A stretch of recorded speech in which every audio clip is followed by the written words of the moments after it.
सभी छात्रों को नमस्ते। आज हम पहली इकाई से कक्षा 10वीं की पहली कविता भारत महिमा इसकी जानकारी प्राप्त करने वाले हैं। भारत महिमा, महिमा यानी कि गौरव, भारत का गुणगान करने वाली कविता। इस कविता के कवि जयशंकर प्रसाद जी है। जयशंकर प्रसाद जी का परिचय करते हैं। जयशंकर प्रसाद जी का जन्म हुआ है 1890 वाराणसी उत्तर प्रदेश में हुआ है। मृत्यु 1937 वाराणसी उत्तर प्रदेश में ही हुई है। परिचय में जयशंकर प्रसाद जी छायावादी युग के 4 स्तंभों में से एक हैं। स्तंभ यानी कि व्यक्ति, छायावादी युग में वह एक व्यक्ति के रूप में है, मतलब कवि के रूप में उभरे हैं। आप बहुमुखी प्रतिभा के धनी हैं। बहुमुखी प्रतिभा मतलब अनेक विषयों में जिन्हें ज्ञान होता है। धनी मतलब कुशल, अनेक विषयों में कुशल होना। आप कवि, नाटककार, कथाकार, उपन्यासकार तथा निबंधकार के रूप में आप प्रसिद्ध हैं। आपकी रचनाओं में सर्वत्र भारत के गौरवशाली अतीत, ऐतिहासिक विरासत के दर्शन होते हैं। आमतौर पर इनकी कई रचनाएं जो हैं, इनमें चाहे वह नाटक हो, कथा हो, उपन्यास हो, निबंध हो, इनकी रचनाओं में भारत के गौरवशाली अतीत का वर्णन और ऐतिहासिक विरासत के दर्शन लिखित है। प्रमुख कृतियाँ झरना, आंसू, लहर, ये सभी काव्य हैं, कविताएं हैं। कामायनी यह महाकाव्य है। स्कंदगुप्त, चंद्रगुप्त, ध्रुव स्वामिनी यह ऐतिहासिक नाटक हैं।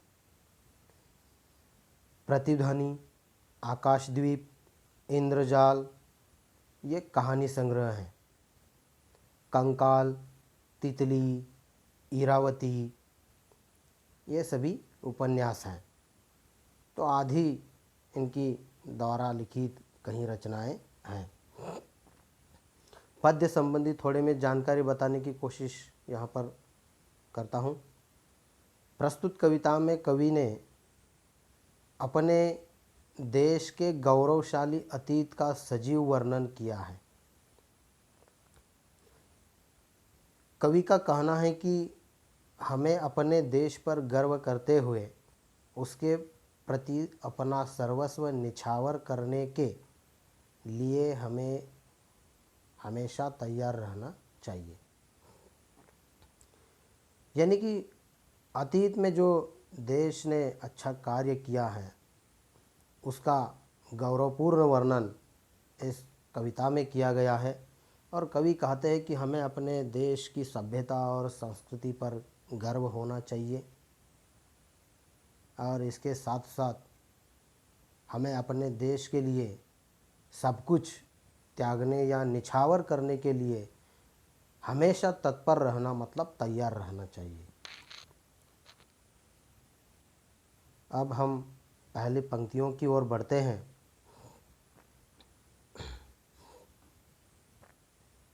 हिमालय के आंगन में उसे किरणों का दे उपहार, उषा ने हंस अभिनंदन किया और पहनाया हीरक हार। तो देखिए, पहली जो प्रस्तुत 2 पंक्तियां हैं, हिमालय के आंगन में, हिमालय पर्वत का यहाँ पर जिक्र किया गया है जो हमारे उत्तरी दिशा में है, जैसे कि भारत का शीश कहा जाता है उसे। वह एक भारत का आंगन सा लगता है। किरणों का दे उपहार, किरणें कौन देता है? सूर्य या सूरज। उपहार मतलब भेंट। उषा ने हंस अभिनंदन किया, उषा मतलब सुबह, अभिनंदन करना यानी कि स्वागत करना। और पहनाया हीरक हार, हीरक हार मतलब हीरो का हार। तो यहाँ जो प्रस्तुत पंक्तियाँ हैं उसमें से पहली पंक्ति का भावार्थ देखते हैं। कवि कहते हैं कि हमारा यह प्यारा भारत देश हिमालय के आंगन के समान है। प्रतिदिन सुबह भारत को सूर्य की किरणों का उपहार देती है। तब उषा ने हंस अभिनंदन किया और पहनाया हीरक हार। तब ऐसा लगता है मानो सुबह हंसकर भारत भूमि का अभिनंदन स्वागत कर रही हो, क्योंकि सुबह होते ही ओस की बूंदों पर और हिमालय की बर्फीली चोटियों पर जब सूर्य की हल्की किरणें पड़ती है या जो रेशमिया किरणें पड़ती हैं, तब जल की बूंदों पर और बर्फीली चोटियों पर ऐसी किरणें पड़ने से वह हीरे की तरह चमकने लगते हैं और मानो ऐसा लगता है कि सुबह ने हीरो का हार पूरे भारतवर्ष को पहना दिया हो और उसका स्वागत किया हो। तो इस तरह से हम पहली दो पंक्तियों का भावार्थ ले सकते हैं। अगली पंक्तियाँ, जगे हम लगे जगाने विश्व, लोक में फैला फिर आलोक, व्योमतम पुंज हुआ तब नष्ट, अखिल संस्कृति हो उठी अशोक। अब यहाँ जगे हम मतलब ज्ञानी बनने के लिए जागृत होना या ज्ञान प्राप्त के लिए हम तैयार होना। जगे हम लगे जगाने विश्व, हम स्वयं भी ज्ञान प्राप्त करने के लिए जगे, जागृत हुए और उसके बाद विश्व को भी ज्ञान प्राप्त करने के लिए जगाने लगे, मतलब जागृत करने लगे। लोक में फैला फिर आलोक, फिर समस्त लोगों में ज्ञान प्राप्त करने का प्रकाश फैला। आलोक यानी कि प्रकाश। व्योमतम पुंज हुआ तब नष्ट, व्योमतम, व्योम यानी कि ये जो योम शब्द है इसका मतलब है आकाश, और तम शब्द, तम का मतलब है अंधेरा। पुंज, पुंज यानी कि समूह, अंधेरे का समूह, ऐसा उसका अर्थ बनता है। हुआ तब नष्ट यानी कि अंधेरे के समूह का नष्ट हुआ या अंधेरे का समूह नष्ट हुआ। अखिल संस्कृति हो उठी अशोक, अखिल यानी कि संपूर्ण, संस्कृति मतलब संसार, दुनिया, विश्व। अशोक यानी कि शोकमय या शोक रहित, ऐसा भी ले सकते हैं इसका अर्थ। तो प्रस्तुत जो दो पंक्तियां हैं इसका सरल अर्थ देखते हैं। जगे हम लगे जगाने विश्व, लोक में फैला फिर आलोक। तो देखिए यहाँ कवि जयशंकर प्रसाद जी कहते हैं कि सबसे पहले ज्ञान का उदय भारत में ही हुआ, अर्थात सबसे पहले ज्ञान प्राप्त करने के लिए भारतीय जागृत हुए और उसके बाद हमने ही पूरे विश्व में ज्ञान का प्रसार किया या लोगों को ज्ञान प्राप्त करने के लिए जागृत किया। इसके कारण समग्र जो विश्व है, जो दुनिया है, वह ज्ञान प्राप्त करने के लिए तैयार हुई या ज्ञान प्राप्त करने में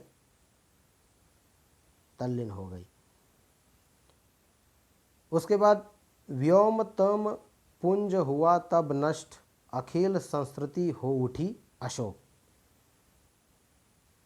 जब हमने ज्ञान प्राप्त किया और पूरे विश्व को ज्ञान प्राप्त करने के लिए हमने प्रेरित किया, तब अज्ञान रूपी अंधकार का विनाश हुआ। मतलब जो अज्ञान है पूरे विश्व में फैला हुआ था उस समय, तो अज्ञान रूपी जो अंधकार फैला हुआ था उसका विनाश हुआ और संपूर्ण सृष्टि के जो दुख थे वह दूर हो गए। उसके बाद अगली पंक्तियाँ पढ़ते हैं। विमल वाणी ने विना ली, कमल कोमल कर में सप्रीत। सप्त स्वर स्वप्त सिंधु में उठे, छिड़ा तब मधुर साम संगीत। तो जैसे प्रस्तुत दो पंक्तियां हैं उसके शब्दार्थ देखते हैं। विमल, विमल यानी कि पवित्र। वाणी, वाणी यानी कि भाषा, या यहाँ जो अर्थ लिया गया है वाणी का अर्थ दिया है सरस्वती, विद्या की देवी सरस्वती, इस अर्थ में यहाँ पर वाणी का शब्द दिया है या उसका अर्थ दिया है। वीणा, जो सरस्वती माँ जी के हाथ में जो वाद्य है उसे वीणा कहते हैं। तो ये जो वीणा शब्द है उसका अर्थ वह वाद्य के रूप में यहाँ पर दिया गया है। कमल कोमल कर में सप्रीत। कमल मतलब कमल के फूल के समान या कमल का फूल। कोमल मतलब मुलायम। कर, कर यानी कि हाथ, हाथ के रूप में यह शब्द यहाँ पर प्रकट हुआ है। सप्रीत, सप्रीत मतलब प्रेम पूर्वक या स्नेह पूर्वक। सप्त स्वर, सप्त स्वर यानी कि 7 स्वर, जैसे सा रे ग म प द नी सा, इस तरह से। सप्त सिंधु, सप्त सिंधु यानी कि 7 नदियाँ। प्राचीन काल में अपने भारत देश को सप्त सिंधु के देश के रूप में भी पहचाना जाता था, क्योंकि भारत के उत्तरी दिशा की ओर 7 नदियाँ थीं और अभी भी है, और उन नदियों के कारण सप्त सिंधु का देश के रूप में पहचाना जाता था। उन नदियों में जैसे सिंधु, रावी, सतलज, झेलम, व्यास, सरस्वती, चिनाब, तो ये जो 7 नदियां हैं, इन नदियों के कारण हमारे भारत देश को सप्त सिंधु का देश के रूप में भी पहचाना जाता था। उसके बाद छिड़ा तब मधुर साम संगीत। साम संगीत, यहाँ सामवेद का संगीतमय पाठ के रूप में वह शब्द दिया गया है। तो प्रस्तुत जो 2 पंक्तियां हैं इसका सरल अर्थ देखते हैं। विमल वाणी ने विना ली, कमल कोमल कर में सप्रीत। तो इस पंक्ति में कहने का प्रयास किया गया है, वाणी की देवी सरस्वती जी ने इसी पवित्र भूमि पर प्रेम के साथ अपने कमल के समान कोमल हाथों में वीणा उठाई, क्या कहा गया है? वाणी की देवी सरस्वती जी ने इसी पवित्र भूमि पर, भारतीय पवित्र भूमि पर प्रेम के साथ अपने कमल के समान कोमल हाथों में वीणा उठाई। सप्त स्वर सप्त सिंधु में उठे, तब छिड़ा मधुर साम संगीत। वीणा उठाई, उसकी झंकार से सप्त सिंधुओं में, यानी कि सप्त सिंधु के प्रदेश में 7 स्वरों की मोहक, यानी कि मन को आकर्षित करने वाली सरगम गूंजने लगी और मधुर संगीत का जन्म हुआ। इसी देश में सामवेद का निर्माण भी हुआ और उसी से साम संगीत निर्मित और सामवेद की भी निर्मिति हमारे भारत देश में हुई। उसके बाद अगली पंक्तियों की ओर बढ़ते हैं। विजय केवल लोहे की नहीं, धर्म की रही धरा पर धूम। विजय केवल लोहे की नहीं, धर्म की रही धरा पर धूम। भिक्षु होकर रहते सम्राट, दया दिखलाते घर घर घूम। तो प्रस्तुत जो 2 पंक्तियां हैं, इसके शब्दार्थ देखते हैं। सबसे पहले विजय केवल, केवल का वहाँ पर अर्थ दिया है केवल यानी कि मात्र, केवल यानी कि मात्र। लोहे यानी कि लोहा, लेकिन यहाँ पर शस्त्र के रूप में उसका अर्थ लिया गया है। विजय केवल लोहे या लड़ाई से जीती नहीं जाती, इस तरह से वहाँ पर समझना है। धर्म की रही धरा पर धूम, तो देखिए वहाँ पर धरा यानी कि भूमि, धरा यानी कि भूमि, धूम यानी कि प्रभाव, प्रभाव। भिक्षु होकर रहते सम्राट, भिक्षु यानी कि सन्यासी, सम्राट यानी कि महाराजा। दया दिखलाते घर घर घूम। दया हम सभी को पता ही है। तो प्रस्तुत 2 पंक्तियों का सरल अर्थ देखते हैं। विजय केवल लोहे की नहीं, धर्म की रही धरा पर धूम। तो देखिए प्रस्तुत जो 2 पंक्तियां हैं, इसमें कवि जयशंकर प्रसाद जी कहते हैं कि भारत के लोगों ने शस्त्रों के बलों पर देशों को नहीं जीता या दूसरों की भूमि, मतलब दूसरे राष्ट्रों को युद्ध के बल पर नहीं जीता है। यहाँ प्राचीन काल से ही लोग या लोगों के मन में धर्म की एक प्रखर भावना रही है और उन्होंने धर्म का प्रचार और प्रसार भी किया है। भिक्षु होकर रहते सम्राट, दया दिखलाते घर घर घूम। तो इसी भारतीय भूमि पर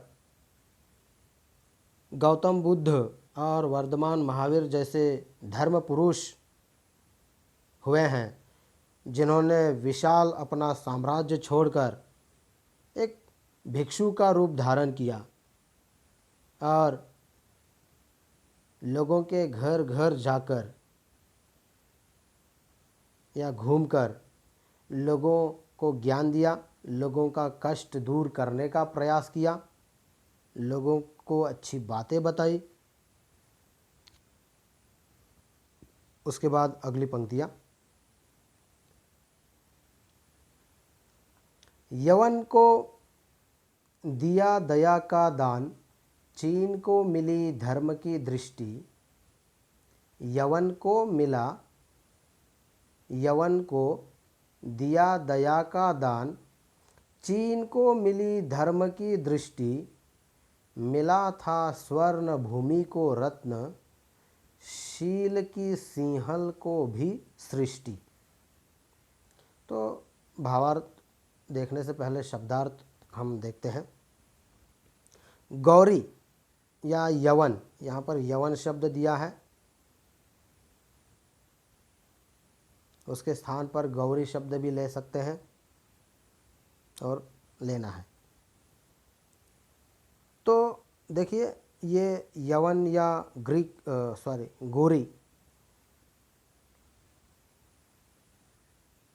ग्रीक के निवासी थे।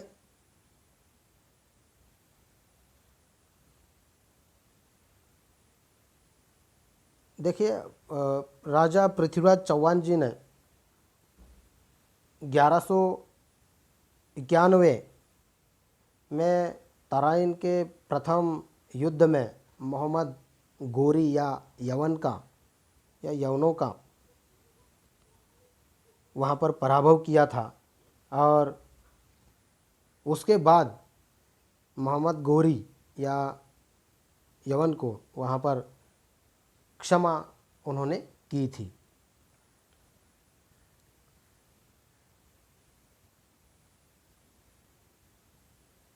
चीन को मिली धर्म की दृष्टि। तो देखिए चीन को मिली धर्म की दृष्टि, धर्म यानी कि बौद्ध धर्म के रूप में वहाँ पर शब्द दिया है। उसके बाद मिला था स्वर्ण भूमि को रत्न। स्वर्ण भूमि को रत्न, स्वर्ण भूमि मतलब जावा प्रदेश, स्वर्ण भूमि मतलब जावा प्रदेश। शील की सिंहल को भी सृष्टि।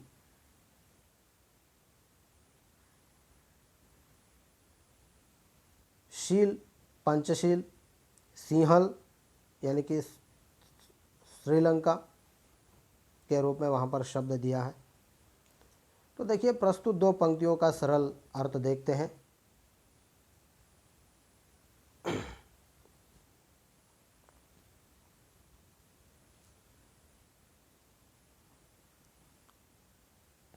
यवन को दिया दया का दान, चीन को मिली धर्म की दृष्टि। तो देखिए यहाँ कवि जयशंकर प्रसाद जी कहते हैं कि हमने मोहम्मद गोरी को पराजित करने के बाद भी दयापूर्वक उस पर क्षमा हमने की थी। हमारे देश से ही चीन को धर्म की दृष्टि मिली है। उसके बाद मिला था स्वर्ण भूमि को रत्न, शील की सिंहल को भी सृष्टि। तो यहाँ सम्राट अशोक ने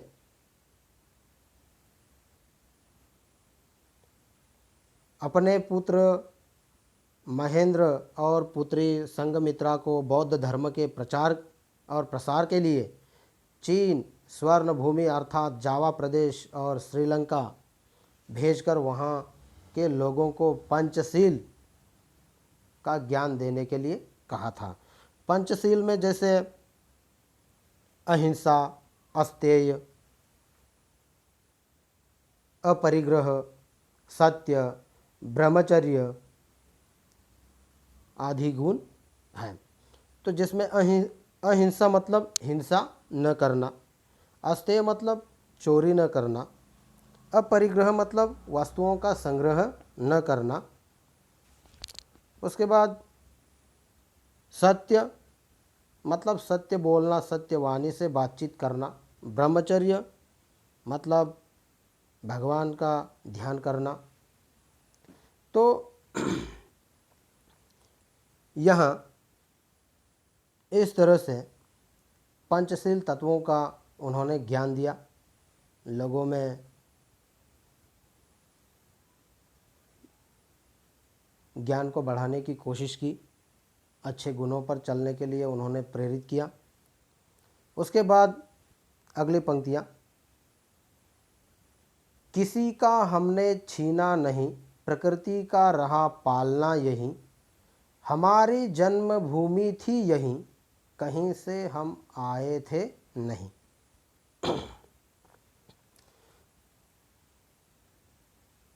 तो इसमें प्रकृति, प्रकृति मतलब निसर्ग, पालना, पालना यानी कि पालन पोषण करना।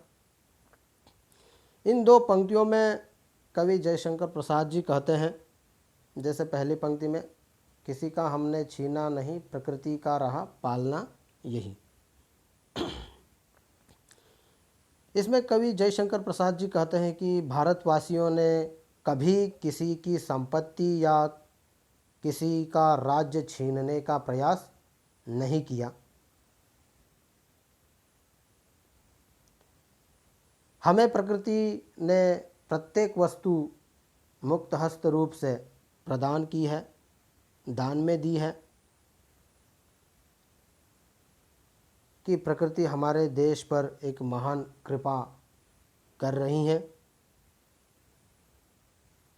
जैसे प्रकृति में पेड़ पौधे, जैसे जल है, मिट्टी है, हवा है, इसके साथ साथ कई सारे धातुएं हैं। ये सभी वस्तुएं हमें प्रकृति ने मुक्त हस्त रूप से मुक्त में प्रदान किया है। इसीलिए किसी के पास से कुछ छीनने की हमें ज़रूरत नहीं पड़ती है। हमारी जन्मभूमि थी यही, कहीं से आए थे नहीं। इतना ही नहीं, भारत सदा हमारी जन्मभूमि है। हम इसी देश की संतानें हैं। हम बाहर से कहीं से आए नहीं हैं। हम या हमारा स्थान भारतीय भूमि है। हमने यहीं जन्म लिया है और हम यहीं के हैं। अगली पंक्तियों की ओर बढ़ते हैं। चरित थे पूत, भुजा में शक्ति, नम्रता रही सदा संपन्न, हृदय के गौरव में था गर्व, किसी को देख न सके विपन्न। शब्दार्थ देखते हैं। चरित, चरित मतलब चरित्र। पूत, पूत मतलब पुत्र या पवित्र भी ले सकते हैं इसका अर्थ। भुजा, भुजा मतलब बाह। शक्ति यानी कि ताकत। नम्रता या इसका अर्थ है विनम्रता। संपन्न, संपन्न यानी कि भरी हुई या अमार। हृदय के गौरव में था गर्व, किसी को देख न सके विपन्न। विपन्न यानी कि गरीब। तो दोनों पंक्तियों का सरल अर्थ देखते हैं।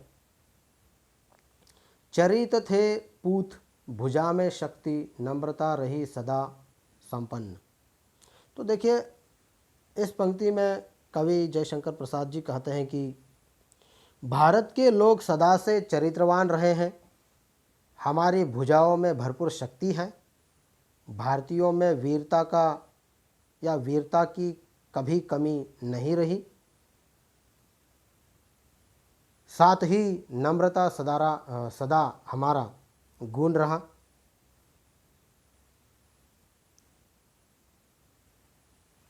उसके बाद हृदय के गौरव में था गर्व, किसी को देख न सके विपन्न।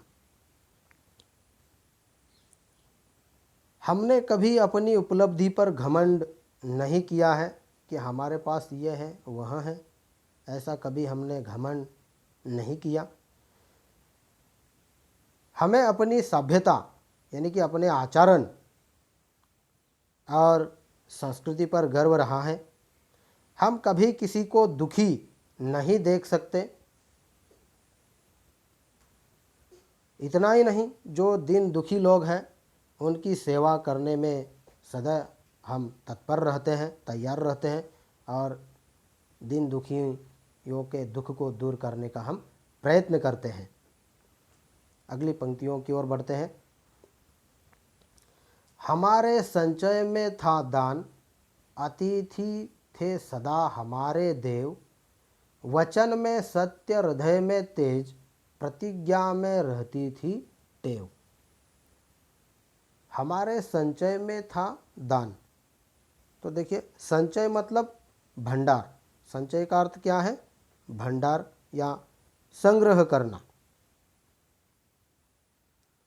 अतिथि यानी कि मेहमान, देव यानी कि ईश्वर, सदा यानी कि हमेशा। वचन में सत्य, हृदय में तेज, तेज यानी कि उजाला। इसके बाद प्रतिज्ञा यानी कि इरादा, प्रतिज्ञा में रहती थी टेव। टेव मतलब स्वभाव, आदत, इस तरह से इसका अर्थ है। तो पहले पंक्ति, हमारे संचय में था दान, अतिथि थे सदा हमारे देव। तो देखिए, जो प्रस्तुत दो पंक्तियां हैं उसमें से पहली पंक्ति का सरल अर्थ देखते हैं।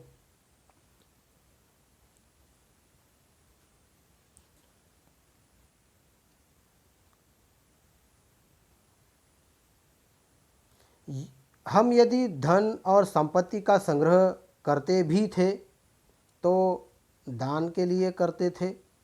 दान, वीरता, यह भारतीयों का गुण रहा है और अतिथि हमारे लिए देवता के समान रहे हैं।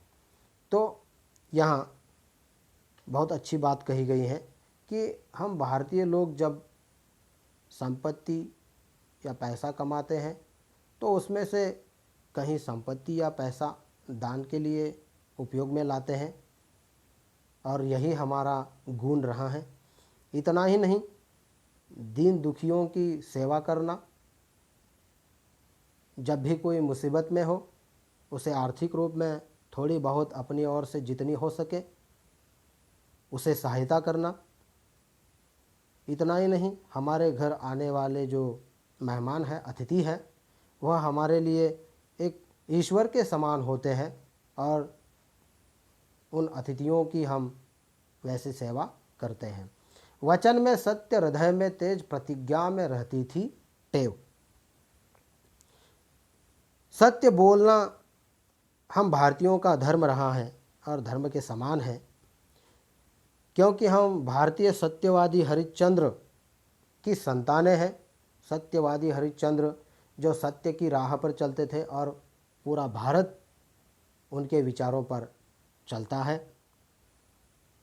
हमारे हृदय में तेज था, गौरव था और प्रतिज्ञा में हम अटल रहते थे। जो कार्य हम करने की प्रतिज्ञा करते हैं वह कार्य जब तक पूरा नहीं होता तब तक उस कार्य में लगे रहते हैं। प्राण जाए पर वचन न जाए, यह हमारा जीवन मूल्य है।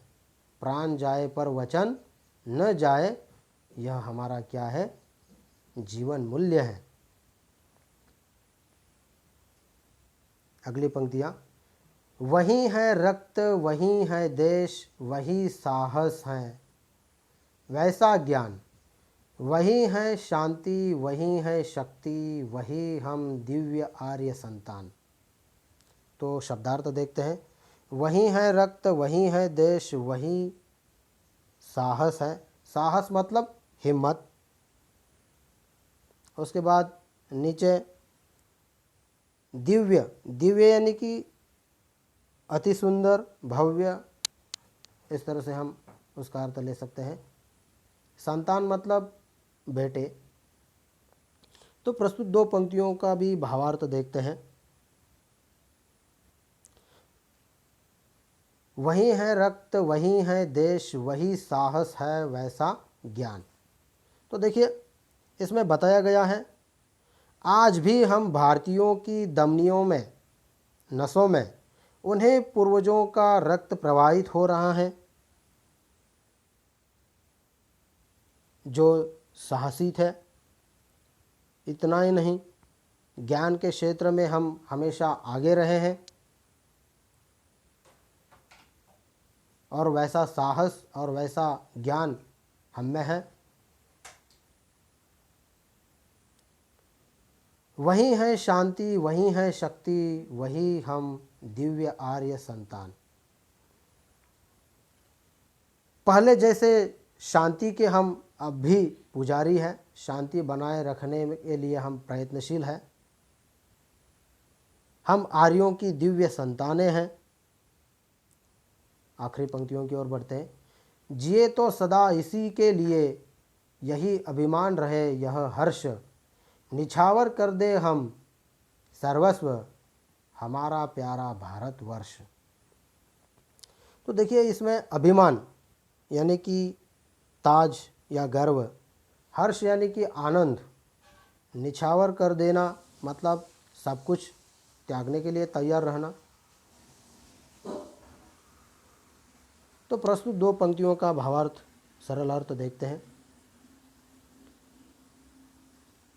जिए तो सदा इसी के लिए, यही अभिमान रहे यह हर्ष, मतलब हम जब तक जिए इसी देश के लिए जिए, हमें इसकी सभ्यता मतलब हमारे भारत देश की सभ्यता और संस्कृति पर हमेशा गर्व और हर्ष यानी कि आनंद रहना चाहिए कि हमने ऐसी पवित्र भूमि पर जन्म लिया है। निछावर कर दे हम सर्वस्व, हमारा प्यारा भारतवर्ष, मतलब यह हमारा प्यारा भारतवर्ष है। यदि कभी आवश्यकता पड़ेगी इस देश के लिए, तो हम इसके लिए अपने प्राण तक अपना सब कुछ निछावर करने के लिए तत्पर रहेंगे, तैयार रहेंगे। तो इस तरह से ये जो पहली कविता है यहाँ समाप्त होती है।